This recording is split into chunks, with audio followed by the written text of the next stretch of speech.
Hey guys, what's going on? It's AJ or Official Voltic here.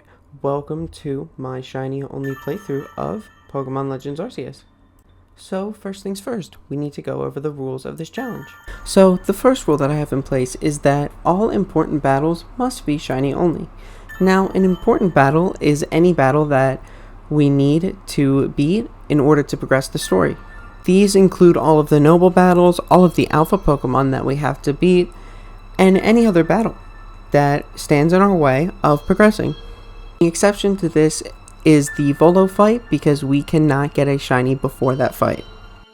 So the only other rule that I really had in place is I tried to make this as shiny as possible. I didn't want to go out and catch multiple of random Pokemon in order to get a research task, even though it may be faster. I wanted this to be where I had my shinies and all of the Pokedex progress and all of my stars would come from those shinies and those shiny research tasks. And with that out of the way, let's get into it. And just like any other child, God himself conceived us at the age of 14 and put us through a wormhole well before our time was supposed to be. We make our way, find a professor, catch a couple Pokemon, and then immediately take a walk of shame and get judged by everyone through the village until we meet our hero, Ray. Well, not really. Ray can't even catch more than 2 Pokemon, so really Lavington has to come in and swoop and save the day. That is until Cyrus's great ancestor, which you can't tell me that they dated outside of the family when they look dissimilar after that many years. But I guess we're ignoring all that. And after we enjoy some potato mochi, Silene gives us our place to stay for the night. Now, why they just have a random abandoned house for anyone, I have no idea, but I'm not going to complain. Free living and Pokemon, sign me up any day of the week. Anyways, while we were asleep, there was a break in the time-space continuum, and it created a portal where there was a lightning bolt on top of a cleaver. But we won't have to worry about that for now, because I guess these 3 Pokemon are way too important to ignore, so we still have to catch them. When we wake up, we meet with Frey outside of our apartment, just waiting for us, I guess. Didn't want to knock, anything like that. I kind of think he was waiting there all night watching us sleep. But ignoring that creepy thought, he takes us to Team Galaxy's headquarters, where Silene gives us our first task of catching a Bidoof, Starly, and a Shinx, which no one else has done before. I think that's kind of a little weird if you're a Galaxy team, but I guess I have no room to judge since I'm still wearing random clothes. Anyways, Silene gives us a satchel, which we use to carry our items, and then Professor Lavington comes in and gives us the choice of our starter. I picked Rowlet, although it doesn't matter because these are shiny locked, so we cannot use them no matter who it is. Now, this is kind of where the important battles rule gets a little asterisk next to it. In the next part of the game, we have to fight Volo, and because the starters are shiny locked and it's the only Pokemon that we can get so far, this is an important battle that we have to use a non-shiny Pokemon for. But anyways, this is a really easy battle. Volo just has a Togepi, and he thinks that he can challenge a Rowlet? But we show him that someone with literally 1 day of experience in this land can take him out. And then after we fight Volo, we can finally head over to Obsidian Fields. Unfortunately, this does not mean that we can get a shiny yet. There are 3 Pokemon that we have to catch that are shiny locked.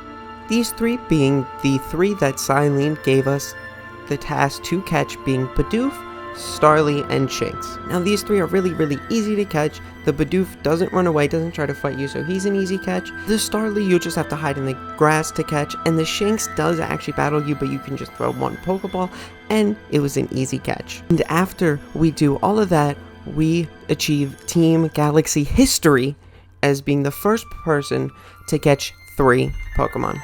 I mean, how are you an exploration team when not even 1 person on your team can catch 3 Pokemon? But I digress. And then we head back to Jubilife, where we tell Silene that we completed the challenge. But I guess that's not what she wanted because she wanted us to die. Anyways, after finding out that she's gonna now have to take care of us because we're an official member of the Galaxy team, Silene finally gives us our official Survey Corps uniform. The people in town can stop judging us because we're different. We head back to our house, get changed, and we finally look the part and are no longer going to get judged by everyone on the street. Though I will say this is kind of an ugly uniform. We head back to Galaxy Team's HQ where Silene gives us a hat, which I don't know why she just didn't give it to us in the first place. But anyways, after making such a big deal over a hat, we finally are able to go upstairs to meet Boss Man himself, Captain Kamado. Now, the first thing he does when we meet him is immediately push us over. Yes, a 30-year-old man just pushed over a child. This man is really taking advantage of the fact that CPC does not yet exist. Anyways, he tells us that he still doesn't trust us, although we are the most successful person in the Galaxy Team Survey Corps so far, and we've only been here for a day. He tells us that we need to go calm the Cleavort that just got struck by lightning. But before all of that, there's an important battle coming up with a Cricketune. So you know what that means. It is time to try to get our first shiny. Now I will admit your boy's a little dumb because I ran around for about an hour 16 on the first day before I decided to call it quits. But that was honestly kind of just the half of it. Because the next day, your boy decided to do the same exact thing. I ran around in the wild for about another hour before I finally remembered mass outbreaks are things. Now, if you guys didn't know, the base rate for a shiny in this game is 1 in 4096. However, in a mass outbreak, it is 1 in 158.02, as you can see from this very handy chart here. Now, I was just running around for 2 hours, hoping that those Pokemon would just be shiny at that base 14096 rate. But I then remembered about mass outbreaks, so I caught one of every unique Pokemon that I could find at this point in the game. I did this because mass outbreaks will only appear with Pokemon that you've caught, and I don't want just Bidoof, Rowlet, and Starly mass outbreaks. So, every time I see a unique Pokemon, I am going to catch it. This then allowed me to get the first star. And this first star is so key because this is what we need in order to unlock mass outbreaks. Anyways, we grab the star, have some potato mochi, and then wake up the next day. And of course, waiting for us is our stalker friend Ray, who then tells us that we need to go and battle him. Now, I know what you're thinking. Isn't this an important battle because you need to do it to progress the story? The answer is yes, because as you can see, I can't go anywhere until I battle him. But again, I just want to have fun. So I decided to just go ahead and do this battle and get mass outbreaks unlocked. Either way, this battle is still really easy, as by this point we had a level 21 Dartrix and there was a level 9 Pikachu, and as you could see, one move, battle's over. It kinda just wasn't fair for Ray. But anyways, we go back to the Obsidian Fieldlands where we have Volo just sitting there waiting to scare us. Why are you waiting for a 14-year-old girl? I don't know, but I guess we don't really care about CPC or any predators. So anyways, after that very weird encounter, we head on to this all-important bridge, which the only thing stopping us from getting mass outbreaks, as our girl Mai right here is the one that introduces us to mass outbreaks. So by meeting her, we will now be able to get mass outbreaks. But just like with any other character in Pokemon Legends Arceus, we have to battle them when we first meet them. So after a battle that was a little bit closer than the one that we had with Ray, we defeat the Munchlax. And now we can go back to Professor Lavington, report the Pokemon, and start our first shiny hunt.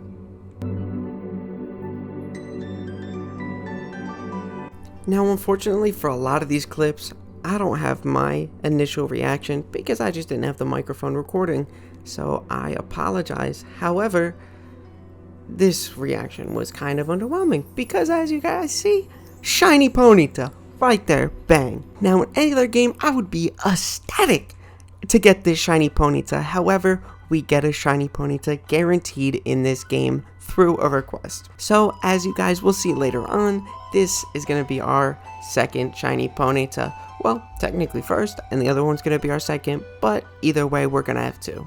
Of course, you know we have to save because we cannot lose a shiny, especially not in a shiny only playthrough. It would break my heart to lose a shiny in any situation, but especially in a playthrough where I've been grinding for just over 3 hours and 41 minutes to get this shiny. But either way, we throw 2 orange berries down. We use them to distract the Ponyta just so we can get behind it, throw the Pokeball, and eventually catch this thing. But as you can see, it turns around for some reason, and we don't get the critical capture, but we still capture it in 1 ball either way. And as you guys can see, the shiny Ponyta right there, still it gets me excited to see shinies on that screen to this day, even though I got this so long ago. But that does unfortunately mean that we have to say goodbye to our starter, Dartrix. Thank you so much. But now it is shiny Ponyta time. And as you guys can see, there is the sweet first person feature within this game, so I was able to look at this up close and personal once we caught it. Those blue flames are still so beautiful, so I definitely am not mad with getting a pretty Pokemon as my first shiny. And we can now go over to the Cricketune that is enraged because it's an alpha. Have Professor Lavington do his little old man run right up to us just so he could take his picture, just like a proud father on the first day of school. But Maya's not having any of this, and we go right into the battle, into Cricketune. So you kind of can guess how this fight's gonna go. This Pokemon is level 12, although it is an alpha, and it is weak to fire type, so this kind of really wasn't anything special. We start off the battle with an Agile Ember, we get the burn, and then we finish off the Cricketune with the Flame Wheel. Like I said, it wasn't going to be anything too special other than our first fight with our shiny Ponyta. After that, the Great Weird Ear comes and shows us that he was watching the battle, because why wouldn't there be a weird, strange Pokemon that watches over mountains in Pokemon? But my only question is, how are they so great if they couldn't even survive into the new generations of Pokemon? Either way, we go to the Potato Mochi shop to get our Potato Mochi for the night. Now, of course, Ray is just sitting there waiting for us the next day. I'm convinced that he just waits for us and doesn't sleep. Either way, we overhear 2 lovers having a little quarrel, and they actually are the 2 leaders of the Diamond and Pearl clan. How fitting. Now, the Pearl clan leader is named Irida, and Adaman, I guess is how you say his name, is the leader of the Diamond clan. Either way, all 3 of us go up to Captain Commando's office, where he tells us that Cleaver still needs to be quelled. And who best to do it other than the 15-year-old that just landed on this planet 2 days ago? It's not like we have 2 leaders of clans right here. No, the 15-year-old has to do it alone. Either way, Irida here tries to knock some common sense into Captain over here and says, why is the one with no experience doing this? But the captain is having none of it and is very insistent that the one with no experience goes. I know that he just wants us to die. But either way, everyone is just under his beck and call, so whatever he says goes, and we head over to tame Cleavor. However, when we get there, Rodeo Cowboy Kid thinks he's all cool and decides to stop us and challenge us to a battle. Because what would Legends Arceus be if not for battling every single new person that you meet? Anyways, he leads off with a Gumi, and of course, we have our shiny Ponyta. So we start off the battle with a strong style tackle, because any of our fire type moves wouldn't have been that great. And we did not kill the Goomy. So it hit us with a super effective bubble back to back. Why is it when I go for a strong type move, they get back to back moves? But when they go for a strong type move, it doesn't change the order. So after all of that, we actually had 3 different Pokemon that we just caught because they were unique. And because I was too lazy to go back and deposit them, we still had them for this fight. So Baniri ended the fight. Could I have gone back and just kept trying to kill him with Ponyta? Yes. But did I? No. So it is what it is. Then Godza hits our phone up and tells us that we have this mysterious power being born in the sky, that we can just teleport to places. So we use this new power to go ahead and go back to camp. Here, Lavington takes us back to Jubilife and tells us how to claim the frenzied Cleavor by feeding him his favorite snack.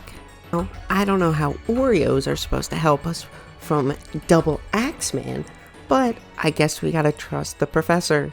So we then make our way out of Jubilife, but before then, the Galaxy member stops us and we are able to improve the storage in our satchel. We do this a couple of times, but of course it gets more expensive every time for one space. I don't know why, but we can only do it a certain amount of times. So we go back to Obsidian Fields where Adaman teaches us how to play a special little flute. Now what's so special about this flute is that it's used to call upon Pokemon. One great feature in this game is that HMs aren't a thing. They take the Sun and Moon approach and use Pokemon in the overworld instead. So once Mai teaches us this special little song, we play it for Weirdeer, and now he's our servant. Now that he was the protector of the mountains, I guess that makes us the king of the mountains as well. This is really, really good because now I don't have to run everywhere. This makes things so much easier. And we get the Mind Plate from Weirdeer, which will be our first plate.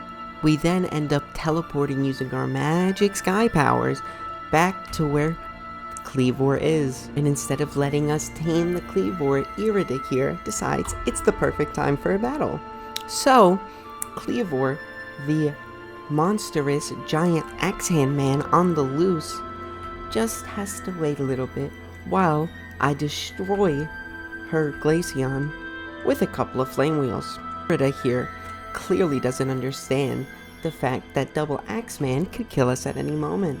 But after that, we easily wipe the floor with Glaceon, and Cleavor conveniently finally decides to show its face. So we walk up to this tree and look at who's running rampant and shows us how easily he could kill us.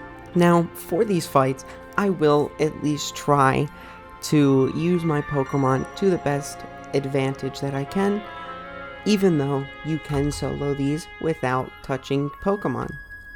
But as soon as I throw Ponyta into this battle, we could see that one hit from this Cleavor nearly killed us, and we barely did anything, so at least the shiny got to shine. But that's about it. It just shined and then died. But anyways, we kind of do just solo the Cleavor on our own. And yeah, no real problems. This Cleavor's pretty easy to fight compared to all the other nobles in the game. So we clear it out. Apparently the professor was right. Some nice Cheerios were able to make this guy happy and remove the lightning, the glow, the whatever was covering him. So now we have the power to teleport and remove magical glow. And we've only been alive for 3 days. We then get the insect plate from Cleavor, who then just runs off Acts like he didn't do anything. Didn't almost kill me with the falling tree. And then Cowboy Kid and Irida here decide, we'll show up now and not during the actual fight. But then thanks us for calming down the Cleaver. And then awaiting us back at camp, of course, is our main man, Volo. That's not suspicious. And he has a very interesting obsession with the plate that we have just gotten. But anyways, we gotten 2 rare candies throughout our adventures, so we used both on Ponyta. Just wanted to show that so you guys know what the levels came from. And then it is time for a drip upgrade.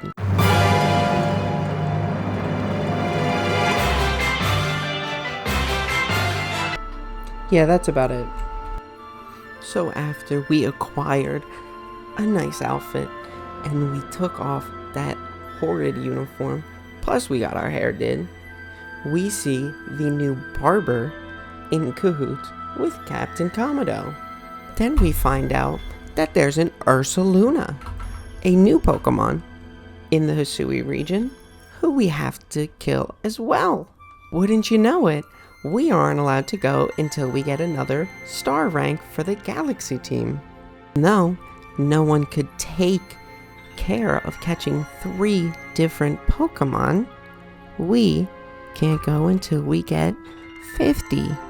Either way, we make sure to pick up the unusual Ponyta quest, and it is time for the shiny hunting.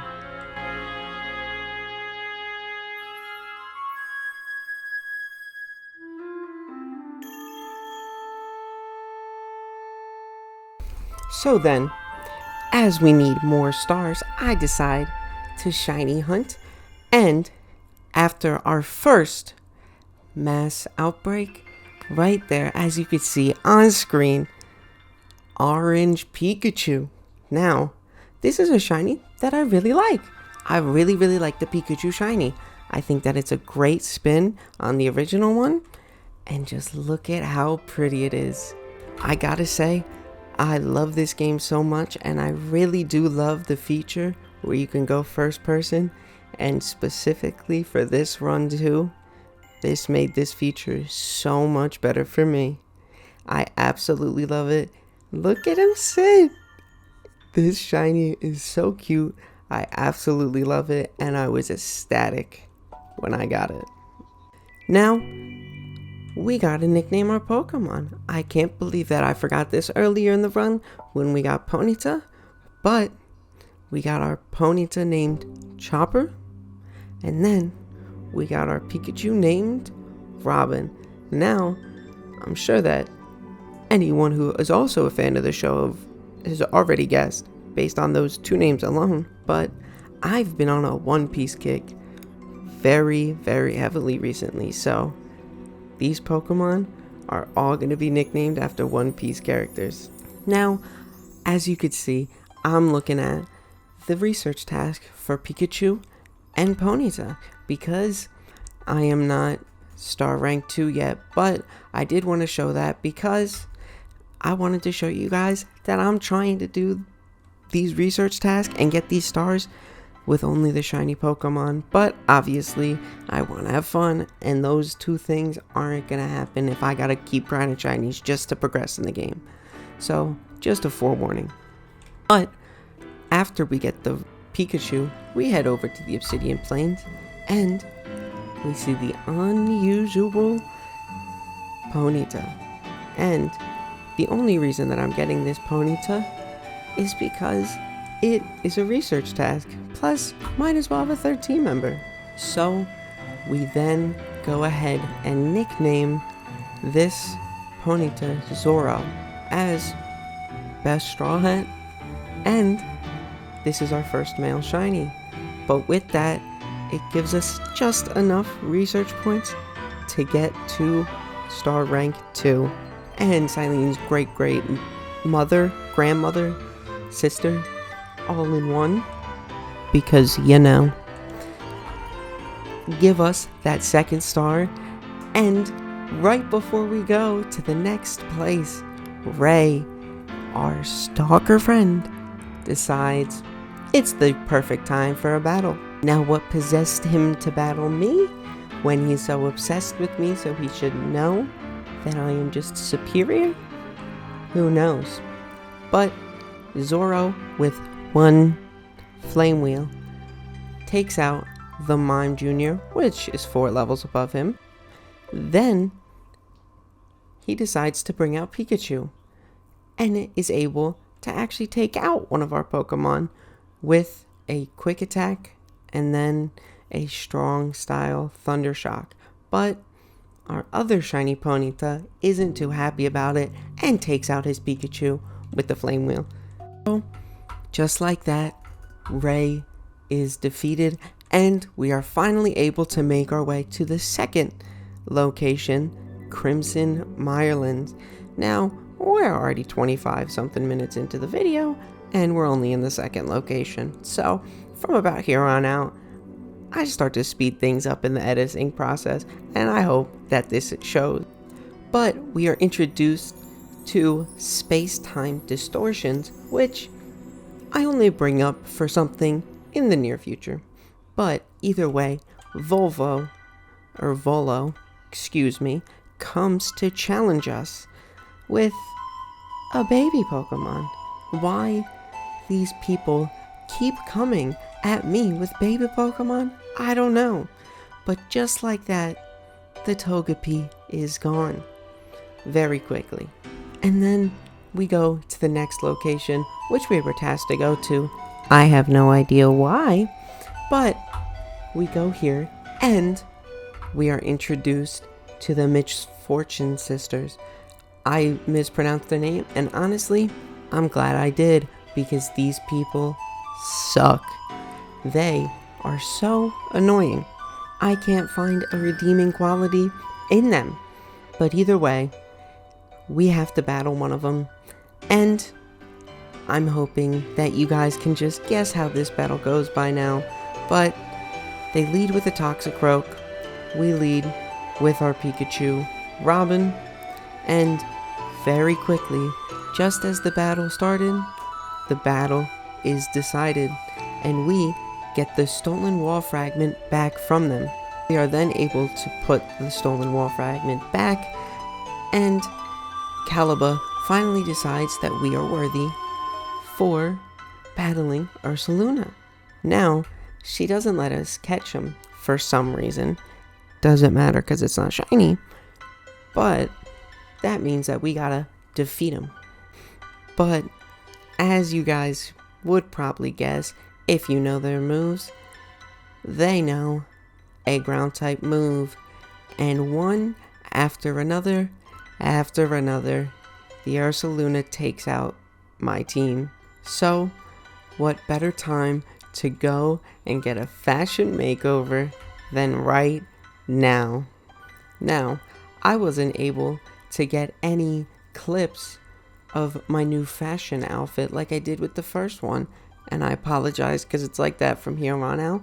But as you guys can see, I got a new wardrobe and decided to shiny hunt. I need something that's not gonna die to one ground hit. So we started another shiny hunt.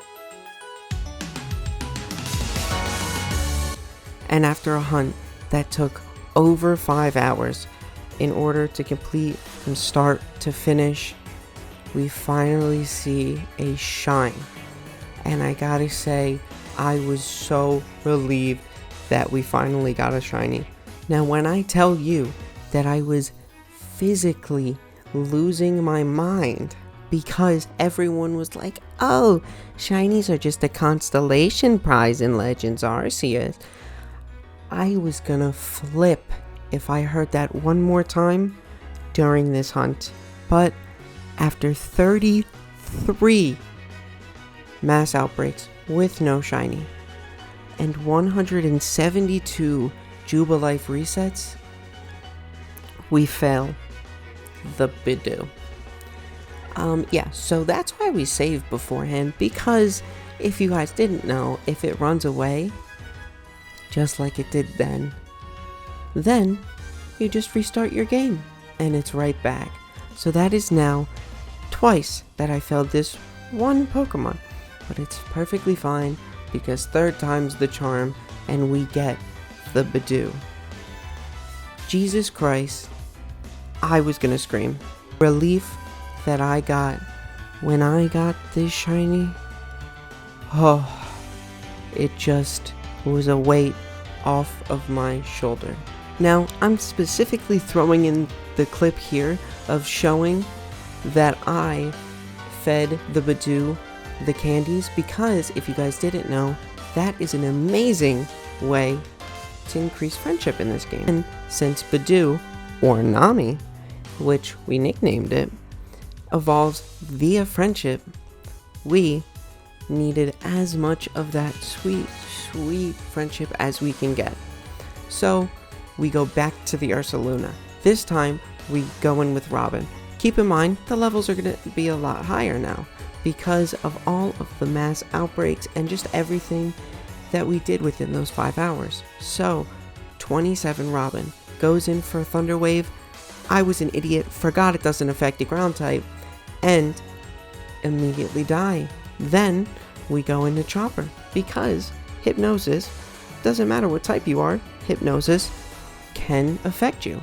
So we got the Hypnosis off. And then, since it went for Baby Doll Eyes, we were able to just get a little hit off on the Ursaluna. And then we go out into Zoro, who gets another Flame Wheel off on this Ursaluna. Actually, we get 2 alone from Zoro because of the order of the way that the moves worked. And unfortunately, after the second one, it took out our Zoro, but Zoro was able to burn. Now, Nami comes in with strong style and is able to take out the Ursaluna with an unneeded crit, but a crit either way. Let me tell you that felt so good to take out that Ursaluna with Badoo, the Pokemon that we spent 5 hours trying to get, all because this Ursaluna bodied our team in the first place. So I could not think of a better revenge story than that one.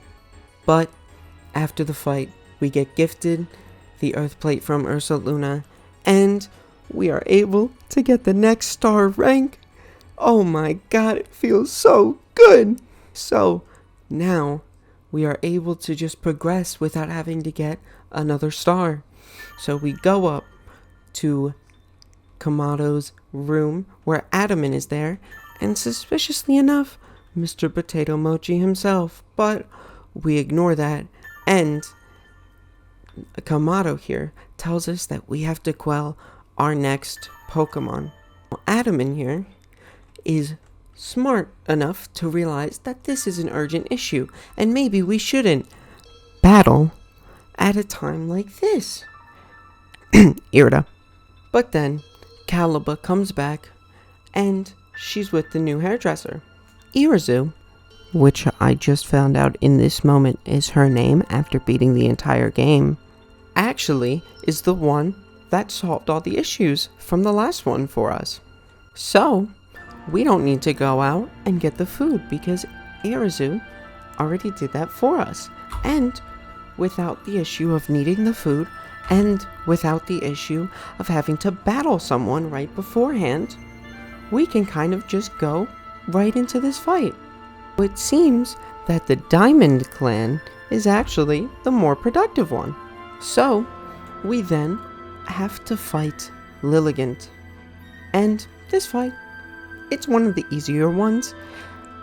I think that it's about as easy as the Cleavor fight, maybe a little harder, but definitely not near the harder tier of fights in this game.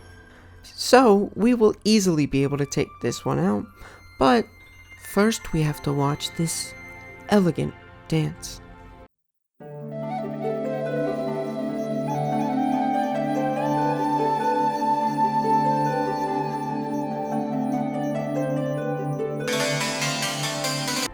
But essentially all of its moves are just it jumping at you and then you getting a chance to attack it. So we really didn't need to do much other than hit the Y button, throw some bombs, and honestly, I was getting kind of worried that I wouldn't be able to throw a Pokemon in time.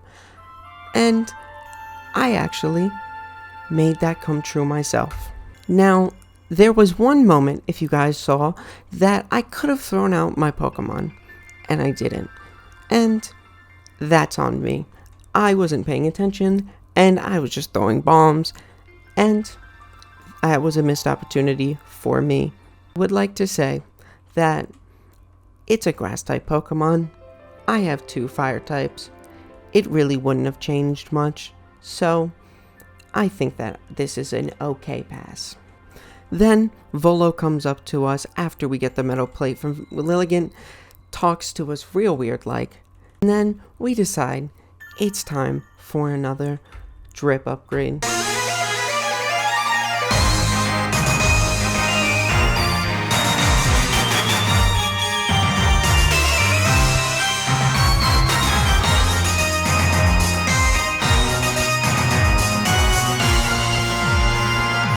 And like I said before, I was not able to get too good of shots, but we have a new nice white and blue fit. After we tell Commander Kamado that we quelled the Lilligant, we have some of our favorite potato mochi with our new hair, with our new clothes, and we have a nice nap. And surprisingly enough, Ray got his own sleep. He actually went to sleep tonight. He didn't stalk us. But either way, Arazu tells us that she is officially now the new barber. And before we have time to even celebrate, Captain Kamado tells us we gotta go to the beach where we came in at.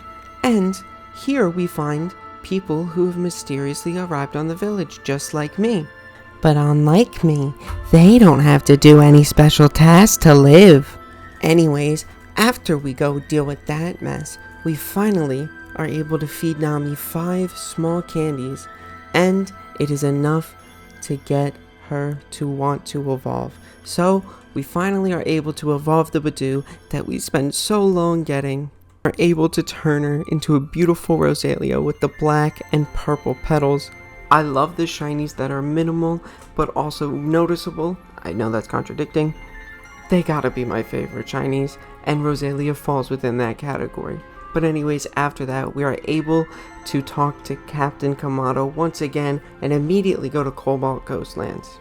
Now, I'm very happy that we were able to get the 3rd star throughout our journey, because this means that we did not have to grind in order to get to Cobalt Coastlands. This made this view that much better, that we already earned it before even grinding. Then, our girl Irida, who I still have a gripe with, is playing the flute. Now why? I don't know. She looks a little crazy.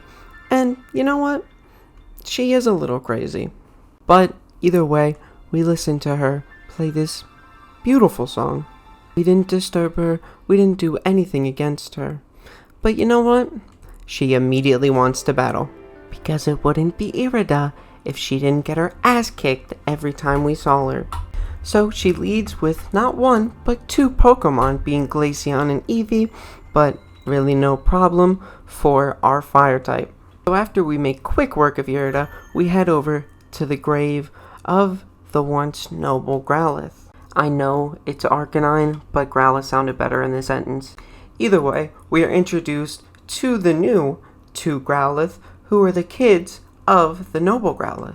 Head over to our next location where Volo is conveniently waiting there for us. We then meet Iscan of the Diamond Clan, who tells us that we need a Dusclops in order to make food for Baskia Legion. He can't do it because he's too scared. Anyways, we get the Dusclops, come back to Iscan, and after a couple of tries, he finally is able to muster up the courage to tell him to use Shadow Ball. Why couldn't I have done that? Either way, after wasting the time making Iscan say it, the magic of a Dusclops Shadow Ball turns into Baskia Legion food. So, with our newly acquired Baskia Legion food, we come back down to the coast where we meet the owner of the two Growlithe because she apparently has a secret quote-unquote relationship with Iscan. But how is it a secret if you tell me after 5 minutes of knowing both of you? But ignoring that, Iscan calls upon Basculegion with the flute and the food that I made. Then we use our flute in order to play the same exact song for Basculegion as we do as the other two animals that we can now tame. But I guess that's not my problem to worry about. And then come in the Misfortune Sisters. They pull up, do a weird pose, and try to make it cool, I guess. But it all was a distraction, and they steal one of the two Growlithe. Of course, it was the bigger one, because no one would ever expect the run be the one that follows up on the normal one. Either way, after that cliche that is well overdone is over with, we then have to head to an actual volcano as a 15-year-old to go and save them. So, we once again have to battle the Misfortune Sisters. One by one by one, you can see all of them get taken out. Really wasn't a competition. They all kinda just suck. And out of nowhere, the Runt Growlithe evolves into an Arcanine. Gasp, oh my god. I wonder where I heard that story before. After that cliche is over and done with, magically, this Growlithe gets struck by lightning. So, this now becomes the next noble Pokemon that we have to quell. Luckily, the owner of the Growlithe was right there, so we had the food on deck and ready to go. So, we then get ready to fight Arcanine. And this one was honestly probably the toughest one we've had so far, because this one actually almost killed us. Typically, I don't think that I do too bad in these fights, but this one always seems to get me. Because you have such a limited area in where you can move, because the lava surrounds the arena, it gives us a lot less space to work with. But at about halfway, we finally get to battle the Arcanine. I'm sure you're keeping track, but if you don't know, I have nothing to fight this Arcanine.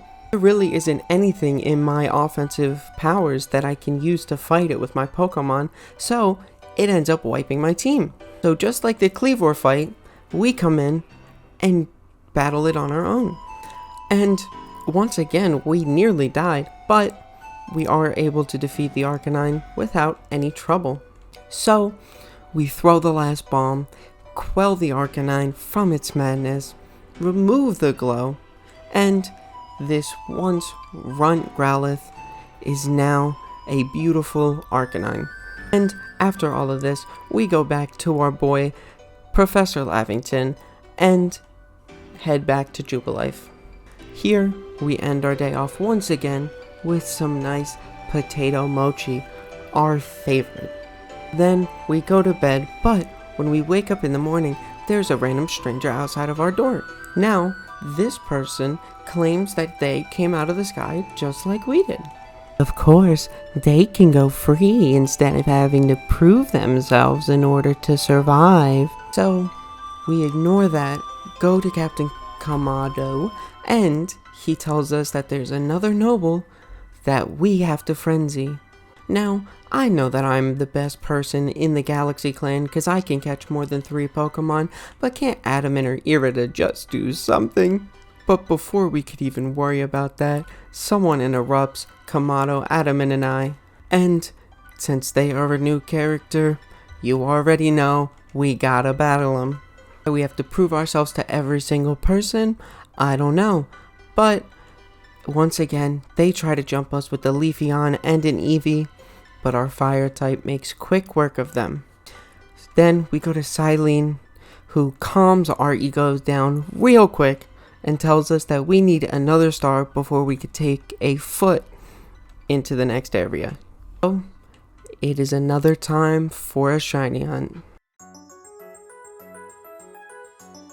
And after a hunt that was nowhere near as long as the last hunt, we come across a shiny male Combi. Well, at first, I didn't even know that this was a shiny Pokemon. I just thought it was a regular Combi. I didn't even look in the top left. But before I did anything, I went to Professor Lavington to make sure that it was shiny, and as you guys saw, it was. Fortunately, it's a male, so we can't evolve into Vespiquen, but a shiny's a shiny, so I'll take it. But, you know, I wasn't satisfied.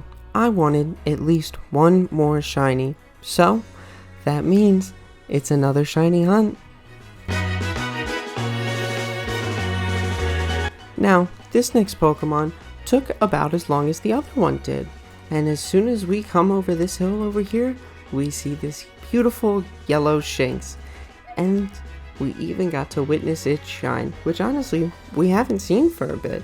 We haven't seen with the Combi, and the Budew was a while ago. That was probably 5 hours ago at this point, of just shiny hunting time. Don't remember how long IRL, but we finally got another shiny, and we finally got to see it sparkle. So, after we catch it, we go ahead and nickname not only the shiny Shinx, but also the shiny male Combi.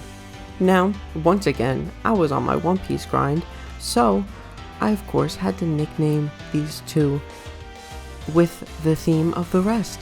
So the first, the male Combi, got nicknamed Frankie, and the next, I was thinking, I don't have a Luffy yet, but then I thought, no Pokemon should be named Luffy. Luffy is on a league of his own. So I decided to name Shinx after the entire crew, and we get Straw Hat this Shinx. So after all this, we decide that we need to do more research tasks, because we could shiny hunt as much as we want, but a lot of that progress doesn't get saved, because every time we encounter a mass outbreak that does not have a shiny, we reset the game. So we need to get research tasks on these Pokemon that we already have. But as you guys can see, Shinx is already research level 10, so we won't get the bonus 100 for getting Shinx up any more than we already have. And this is a dilemma that we're going to keep running into.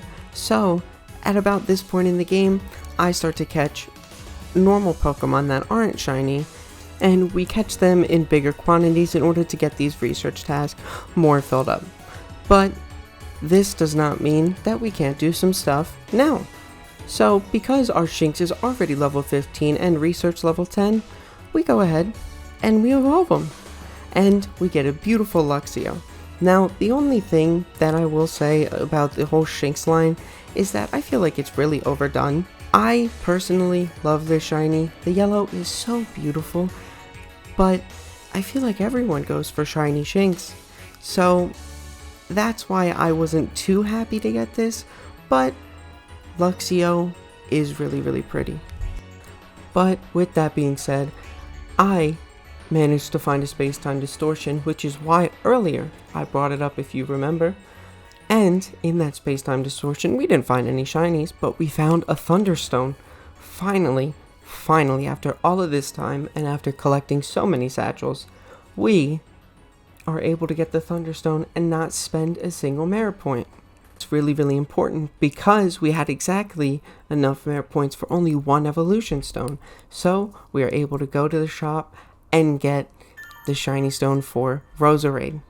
Now we have Raichu and Roserade, and I was waiting until I had 2400 merit points, but finding that Thunderstone was really, really key. So now that we have the two evolutions of Roserade and Raichu, we then go back to completing research tasks. We also have been doing requests during this entire game, but specifically during this part as well. I wanted to throw that in there to show you guys that I was doing requests just throughout the entire game. This was so that we can get the candies and the rare candies that we used to not only evolve Budew, but use elsewhere as well. And throughout this process, we had enough research points in order to get our 4th star to finally get to the Cornet Highlands. And once we're here, our boy, who also fell out of the sky, is able to guide us through the cave because the lights were actually taken away in the cave. I don't know why, but someone tried to sabotage us. But since he's from the past, he remembered his way through the cave, and he's able to lead us to the next area where, as you guys saw, we finished the Bronzong request in order to get the camp up and running, which is where we evolve our Luxio into a Luxray. We also are able to evolve our one Ponyta into a Rapidash. So now we have a Ponyta and a Rapidash, both shiny. I love both of these Pokemon and I love both of their shinies, but I just feel like because this game gives us the Ponyta and Shinx being such a popular shiny, these two are just really overused, but I love them nonetheless. Either way, we progress through the story where Ingo takes us to the next area, and of course we have to battle the annoying Diamond Dude and then go right into a battle with Ingo, both the witch and the same. Now, I don't know why everyone insists on fighting us, but they need to learn I shouldn't be messed with. Sneasler then gets called upon by Ingo. Then we teach him the same exact song that we taught the other three Pokemon. I'm sure that's not confusing. Why we can't just play them different songs? I don't know, probably because we're 15 and not talented. Either way, we have to fight Melly after getting the Toxaplate. I guess he didn't learn from the first 2 times we beat him, but this time he tries to jump me. Yeah, let's just jump the 15-year-old with 3 Pokemon even though we're twice their age. But after all that, we decide it's time for another shiny hunt, because there's a noble fight coming up right after this. So, as you guys could see, this was actually a quick shiny. We got a blue Psyduck right there on screen. I have to say, they did Golduck so dirty compared to Psyduck, because holy shit, look at this Pokemon. It is so pretty. Blue is my favorite color, and this Pokemon is what I show people when they're like, why is blue your favorite color? This Pokemon embodies that perfectly. Unfortunately, that means that we have 7 shinies, so Ponyta is gonna have to get benched. But after we get that beautiful shiny, after only what seemed like 5 minutes maybe, we then get to go into the noble fight against Electrode. So, this fight, this one actually was the toughest point blank period throughout the entire run. Of all the noble fights and all the boss fight Pokemon that we have to fight, this one is the one that wiped me. Of all the other ones, we didn't wipe once, but there's something about this Electrode being so offensive and not really giving you any chances to attack, and I am kind of an impatient person.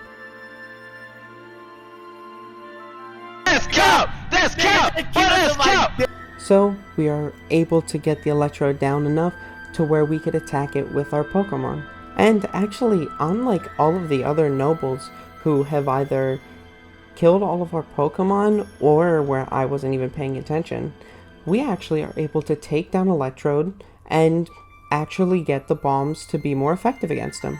This actually really helps us within this fight because, again, this one was the hardest one that we've had thus far. But as you can see, we do get this battle done, and we are able to actually quell the Electrode. Once again, bombs that come out of our hands are actually more powerful than lightning, apparently. So, we've removed the lightning from the Electrode's body as if it was never hit, and it is once again calm. Then, after the fight, we get the Zap Plate from Electrode, and then we head back to Jubilife, where we encounter Captain Kamado. And at this point, I think you guys know what's coming next. We caught another Pokemon, let Captain Kamado know, and we're hitting our favorite potato mochi spot. Then we head to bed, and actually, surprisingly enough, no one is waiting for us in the morning outside of our door, so we can just stroll over to Galaxy HQ. Here we see Silene getting bullied by a Wurmple. Yes, a Wurmple. And if that wasn't bad enough, this person who gets bullied by a Wurmple tells us that we're not good enough, and we can't progress until we get another star. So, what do? We go ahead, give the clothing lady some shards, and go ahead and get a new outfit.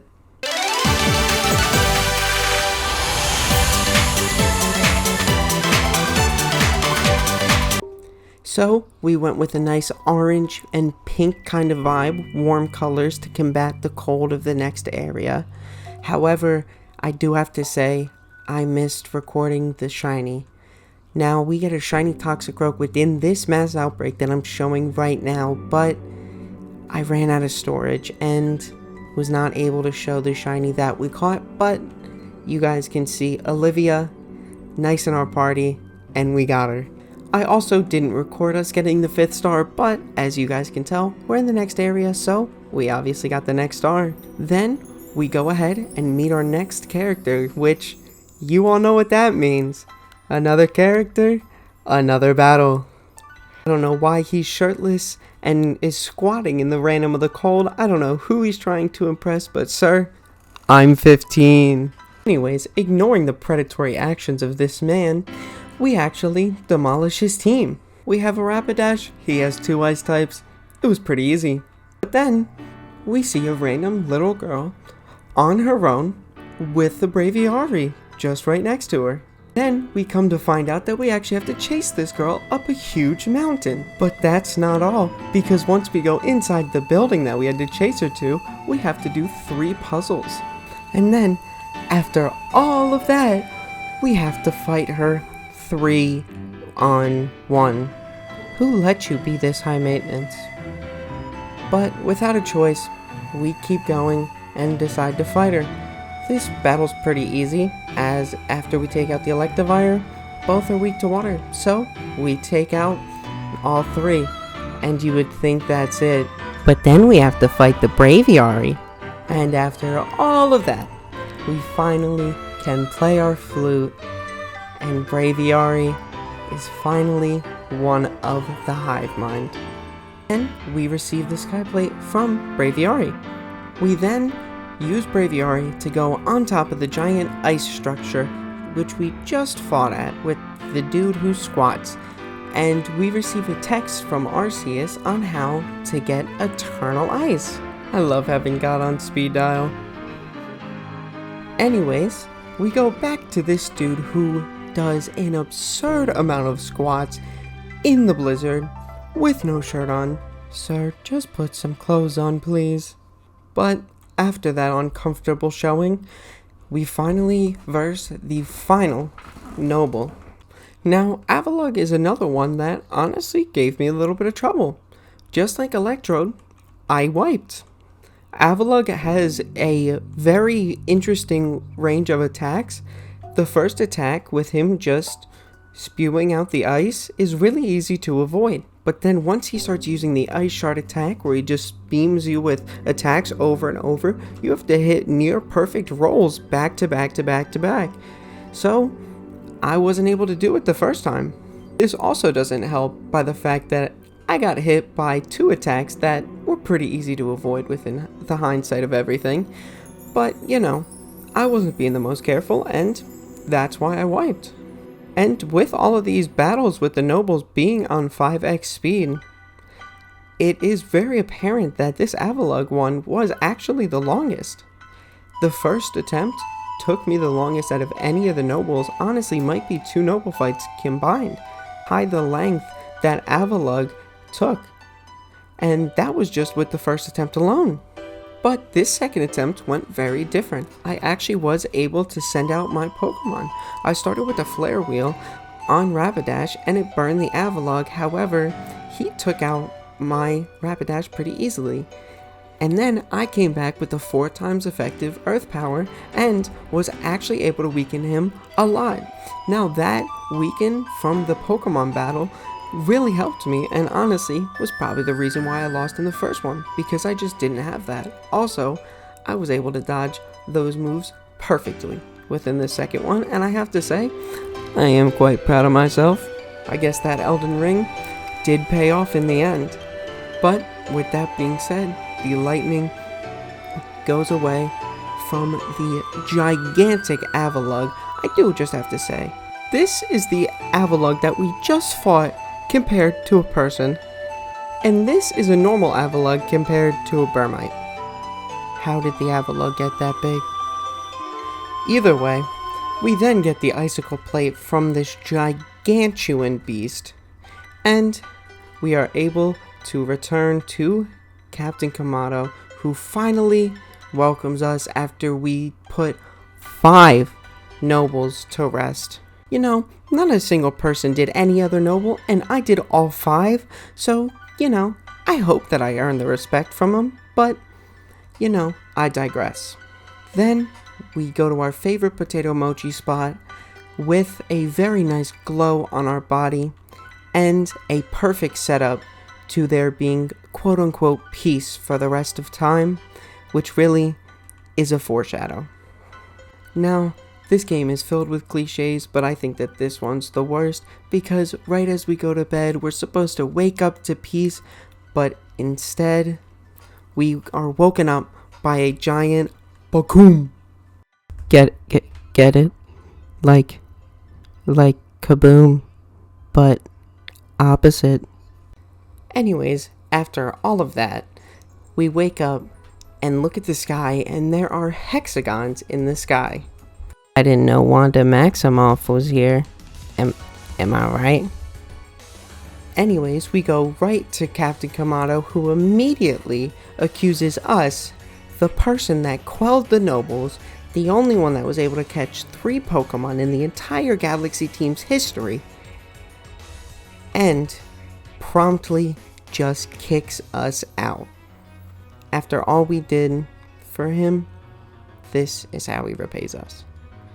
Get a nice, swift kick in the ass to get out of here, and Silene takes us for the walk of shame.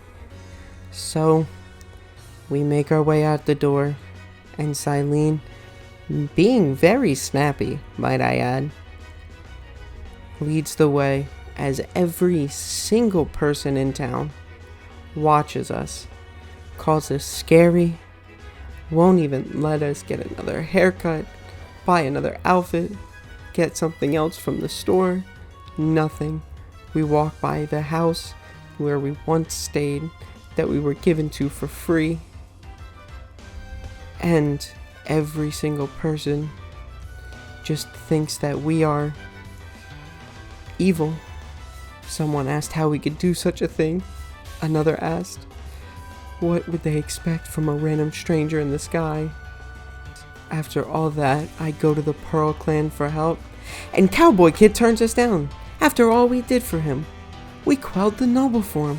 We know that his team is way too weak to do anything, so he turned us down. But the Pearl Clan always was worse, so we go right to Mai and the Diamond Clan, and she tells us the same exact thing. Not a single person was loyal to us. Not the Galaxy Team, Diamond Team, or all Pearl Clan. All of them turned their backs on me. I can't believe this. So now that I'm left on my own, 15-year-old in a random world in the wild, nothing to do, I contemplate my existence, not sure what to do, just about to jump when a Shinx comes in and just shines. Not actually though, because he's not a shiny Shinx, but he shows us what's beautiful in this world, Pokemon, because they won't turn their backs on me. Not like they really have a choice anyways, but that just means that they will never turn their back on me. And just after that beautiful scene, the one person that I never turned to, who's always been there for us, comes to save the day. Volo, out of nowhere from left field, comes in and shows why he is the GOAT. Not only does he give us a place to stay, but he also introduces us to this fine, fine woman. So fine, she done pissing me off. How are you that fine? Anyways, she then brings us inside of her humble abode, which I gotta say, I love the vibe going on. Got the nice goth plant vibe. Anyways, after Pokemon hit my type a little bit too closely, we get a text from Arceus saying that she knows what she's talking about. So, we listen to her and go to get the parts for the red chain, but before that, we stumble upon an Abra which Silene lent to us. That way, we can use the Pokemon in the pastures that are in Jubilife still without actually going to Jubilife. I'm glad someone in that village has a heart. We then have to decide between two star-crossed lovers, between who we can take on our journey. And I pick Irida because if you think that I'm fighting this in an all-out battle, you're sadly mistaken. And this next part of the video actually is going to be another video entirely. So I did a premise where I had one day to just catch shinies. No shiny charm, barely any perfect level 10 Pokedexes, so I wanted to see how many shinies I could get in one day with those parameters. So all of the shinies from here on out are from that. And since there is going to be a more in-depth, longer video about this part specifically, I am just going to briefly go over the shinies that I got because it is all in the same save file. Now, with that being said, there is one Pokemon that I completely forgot about, and that was Sneasel. So this is in the video a little bit afterward, but I was able to get a Sneasel on one single mass outbreak and one reset. It was my quickest shiny, and that's kind of why I forgot about it up until now. But we were actually also able to get 2 Razor Claws during that outbreak as well, just from the natural drops of the Sneasels and the Sneaslers, and we used one of them to evolve the Weavile. Now, I did want to point that out because Sneasler is important from here on out in this run. But we start with the first shiny of the day, which is a shiny Sudowoodo, which actually caught me by surprise because I had no idea what shiny Sudowoodo looked like. But I have to say, I absolutely love the red bushes. That, though, is the extent of what I like about it. The whole body of it, I really do not like. The yellow dots are not really a good complement to that green color, and that green color in general is just not it. But after 3 or 4 feather balls, we finally catch the Sudowoodo, and we move on to the second shiny of the day, which is going to be a shiny Shellos, which I thought I wasn't going to be able to tell the difference between the two, but luckily it shined right in front of me, and I was able to see it as it was the very last one in the encounter. And I do specifically remember saying that this one is the reason why we go to the very last Pokemon on every mass outbreak. Now, originally I thought I did record the audio for this entire day's worth of clips, but I did not.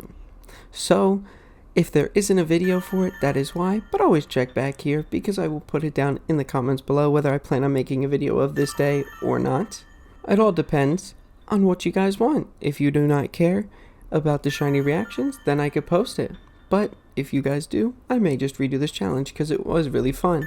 But our third shiny actually is going to be a shiny Blissey. Another shiny that I had no idea what it looked like prior, but was very pleasantly surprised when I did actually end up finding it. Now, this next shiny, I actually was quite surprised when I found out that it was shiny, because at first, I didn't think it was. I was just catching Shellos normally, and if I didn't end up catching this Pokemon and look in the top left when this popped up, I wouldn't have thought that it was a shiny, but sure enough, when I checked my box, there it is, the slightly different colored Shellos, which is kind of funny because it is our second Shellos shiny, and luckily, they are 2 different Shellos. Now going on to the 5th shiny of the day, which is the third one that I actually was just surprised about. Because I love shiny Pokemon, but there are plenty that I don't know the color of off the top of my head. Skuntank is another one where I didn't know the color. But I do have to say I was pleasantly surprised when I saw this. I think that the red and white on it is beautiful, and I absolutely love it. But this is where the 2 videos will differ, because in this video, we're talking about the entire run in general, and within the day, I was kind of tired of the sky and kind of wanted to unlock massive mass outbreaks. So part of me was just like, you know what? You need to do the Lake Guardian quest, which is exactly what I did. God opened up a hole in a cave for us, presented us with a quillfish, and we quickly make work of it and defeat it. Really, this was an easy fight.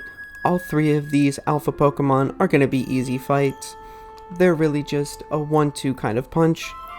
And as soon as we kill the quillfish, we are presented with our first Lake Guardian mysteriously appearing out of nowhere. It is going to be Azelf. Now, if you guys have not played this part before, Azelf is the most annoying of the 3. Really, it's just tedious. None of these are hard. The only one that might be a little difficult might be Mespirits, because you have to know the Pokemon's eyes off the top of your head, so that one might be a little tricky. But this one is essentially just you throwing bombs at the Azelf, not being able to hit it, and relentlessly saying, yes, I want to keep going. And once you do this enough, Azelf will let you hit him with a bomb, and once you do that, you receive Azelf's plate? Fang? Whatever this thing is. Anyways, whatever it is what we need for the red chain. We go back to Miss Gothitelle, and she tells us that we're on the right track. This is how you get the red chain. So we just need to do the other 2. So we head over to our next location, just like last time. God decides, hey, I'm gonna open this hole for you. So we shine the phone so that God can see it, and God leads the way. So after this big flash, we are now able to go into the cave where we will find Alpha Gudra, and just as quickly as we found him, it's as quickly as it is defeated. Once we finish, Mesprit comes and asks us about our emotions. Yes, but how do you actually feel about the Pearl and Diamond remakes? I would trade it all away if you come back to stay. But after that intense therapy session, Mesprit gives us their Fang plate. It's a baseball plate. I don't know why they called it a plume. But anyways, then we finally head to the last location, Lake Acuity. You know, same deal. God just casually bestowing his natural powers onto us to create a cave opening. Here was actually the toughest of all of the alphas, Zoroark. You know, I don't know how they took a already cool Pokemon and made him so much cooler, but they did. And after they defeated 2 of my Pokemon, they fell, and Uxie is here as our final challenge. Now, Uxie here is all about knowledge, so they want to know, Combee, Zubat, Unknown, Magnetone, Dusclops, how many eyes in that order. Now originally, when your boy was doing this, I thought it meant in total. And I also thought Zubat had 2 eyes for some reason, because when it evolves, it has 2 eyes, and just because the eyes are closed doesn't mean it doesn't have eyes. So, I actually got it wrong and had to look it up. But this came in clutch because not only did I use it for my original run, but I remembered the answer for this run as well. Then we get Uxie's whatever, and we are able to make the red chain, but right before, our girl, our caretaker, if you will, comes in and tells us that the red chain cannot be crafted by mortal hands. And just as we are lost with what to do, magically come the 3 Lake Guardians. It all seemed a little bit too set up perfectly, almost like it's another cliche. But either way, one by one, each lake spirit comes and just does a weird little thing. And the red chain is magically formed above us. and it falls down, and we are able to grab it, and now we are ready to go up to the mountain and quell whatever beast can come next. I wonder what it'll be. But before any of that, we run right back into the village, not caring that we were banished, not caring about anything, and Ray, shocked most of all, comes and follows us into Galaxy HQ, where Silene, who is proud to see us, wants to dodge the question that she didn't do anything, but either way, she tells us to take the chain to Mount Coronet so we can finally put the end to all of this.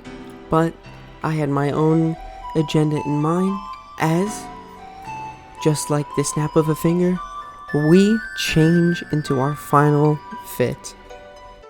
Like I said, this was all within the same day that I said that I was going to do a shiny day. And now, thinking about it, maybe I should actually do a full day and not have this within my whole shiny adventure. But it's way too late for that. Nothing that I can change now. But before we could do any of that, sadly, the game forces us to come up to this mountain where Professor Lavington now sets up his camp before we go to the final fight, or what should be the final fight. And Volo is here to send us off back to the Galaxy team and wish us well on our adventures. But you've been waiting for it, and so have I. Back to Shiny Day.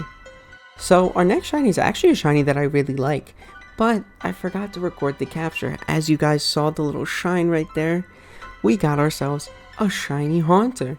Now, I like the shiny Haunter. It's just shiny Gengar. There is no noticeable difference. It's very, very minuscule, so I do not like the shiny Gengar, but I really do like the shiny Haunter. Now, going with that same kind of vibe, we see the Sparkle, we immediately save, and we know it's a shiny Petalil. So this one, I was actually very excited to get, because Lilligant has a new Hisuian form, and I never seen it shiny. So I was thinking, oh, I'm gonna get surprised with this new Lilligant evolution. I really love all the new Hisuian forms, and we go and we look and we have enough merit points by just collecting these satchels throughout the run, and it's only 1,000 merit points compared to the 1,200. So we buy the Sunstone and we evolve the Petalil into the Lilligant, and honestly, I have to say, I was pleasantly surprised. I said earlier, the minimal but noticeable shinies are my favorite, and just changing the purple to the orange was the perfect touch for this shiny. Now next was actually one that I heard before I saw, and it's a shiny Paris. And the excitement that I had in my voice there was all fake. This is not one that I'm too happy to get. Shiny Parasect is not one that I can think of, but it's one that I've seen, which just means that it's not memorable. Plus the Paris itself, it's not that it's a bad shiny, it's just kind of a bad Pokemon. But anyways, after that we get another one that's just kind of one that I'm not too adamant about. I don't really like the color change from the black to the brown, but we do get a shiny Starly. As you can see, we're coming up upon it. It is very noticeable compared to the regular Starlies, but again, I like the base color Starly better than the shiny Starly. Now, I don't know if I'll catch heat for that, but that's just my personal opinion. Anyways, going on to what I think is the second to last shiny of the entire shiny day, and honestly of the entire run, maybe. Because we come upon this Yanmega and we see the blue Yanmega. Now this was another shiny that I had no idea what it looked like when I went to the mass outbreak, but if we can see, it is just so pretty. I just hate that it's Yanmega. Yanmega is a Pokemon that I've never liked, and I still kind of don't like it, but the shiny is so beautiful. And after that, we are able to go back to Silene, however you say it, and get our 6th star before we get our next shiny Chimecho. another Pokemon that I'm not too adamant about and not too adamant about ever using, but it is a pretty shiny, all things considered. I like that it changes the metal color coding, but it is a little bit of an coating, but then the yellow on the outer body as its secondary color does kind of wrap it well together. So I'm not upset. I am actually pretty happy about all of the shinies that we got, all things considered. But with that wrapped up shiny day, and I came back to this a couple weeks later, I think, and I said to myself, it's finally time to finish this, so let's do it. So I grab whatever I could grab, the Haunter, the Lilligant, Olivia, Nami, Chopper, and Sneasler, who we still have yet to name. And I take the Haunter, and I evolve the Haunter, and I get this shiny Gengar, which once again, very little of a change, and it's not that noticeable. The body becomes a lesser purple, not as deep of a purple. We candied it up, gave it just different things to eat to get it to 41. We named the Gengar Ace. It's the Lilligant's turn, and honestly, I just wanted to bring this man Kuma the attention that he deserves for being such a GOAT. So he got a spot on the team, and then after that I fixed up some moves, and it was time for Potato Mochi Man, which our character was surprised by to see this man here, but there was something that he had hidden up his sleeve. Every time we quelled a noble, every time we sat down and got Potato Mochi with Ray and the professor, he was secretly hiding that he is a ninja.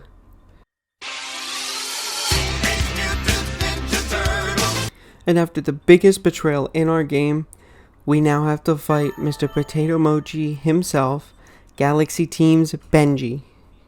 And right when the battle starts, Chopper dies. And then Ace dies.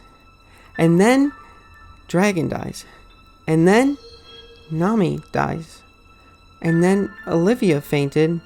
And then it came down to Kuma versus his Sneasler. And he gets a quick attack crit. That's fine. Quick attack. That's fine. Quick attack again. And then a Dire Claw. 4 total moves to finish off our team. In hindsight, I should have brought in higher level mons just to begin with, but this gave us the foresight that he's going to lead out with the Miss Maggies. So I bring this Trimecho, use a strong style extra century, and was able to take out his first mon. But then, unfortunately, the Gardevoir hits us with back-to-back extra centuries on our Trimecho, and that is our first fainted Pokemon. However, we quickly come back with a super effective poison jab to get rid of his Gardevoir. But that does not last long as a Psycho Cut takes out our Olivia. And then, although we get a lot of damage off, he also takes out our Chopper. But then, we come out with back-to-back quick attacks and take out his Gallade. And then, with a strong style Wild Charge, we take out the Sneasler as well, finishing up the battle. You win! Perfect! And now after all that, we gotta go and fight the man himself, the one that has just been a dick to us this entire time, Captain Kamado. Except he actually is quite easy compared to Benny. Now, he leads off with a Braviary, and I'll actually let off with Trimecho, but switch to Luxray. And then with Luxray, I hit him with the strong style Thunderfang, thinking it would kill, but that it did not. And then after an Esper Wing, we go down to 23 HP and hit him with a strong style Wild Charge, which takes out both the Braviary and my Luxray. However, this is actually fine for me because we start with the advantage of 6 Pokemon compared to his 4. Next, he goes out into Golem, so I go out into Olivia and hit him with a strong style Earth Power. As you can guess, it's an Oko. 4 times weak, strong style. He's not going to live that, but Clefable then comes in and takes out Olivia, unfortunately. Just like I said, 4 times weak, you're not going to live that. So that's why Olivia died. But then we come in, Dragon gets revenge with a strong style Poison Jab, takes out the Clefable, and then gets taken out by Zen Headbutt from this Snorlax. Then we go for an Agile style Hypnosis, which then allows us to go for a Double Edge on the next turn. And because of this, we go down to just 50 health, but are able to hit him with a strong style Double Edge right after, and we defeat the Snorlax, and we defeat Captain Kamado.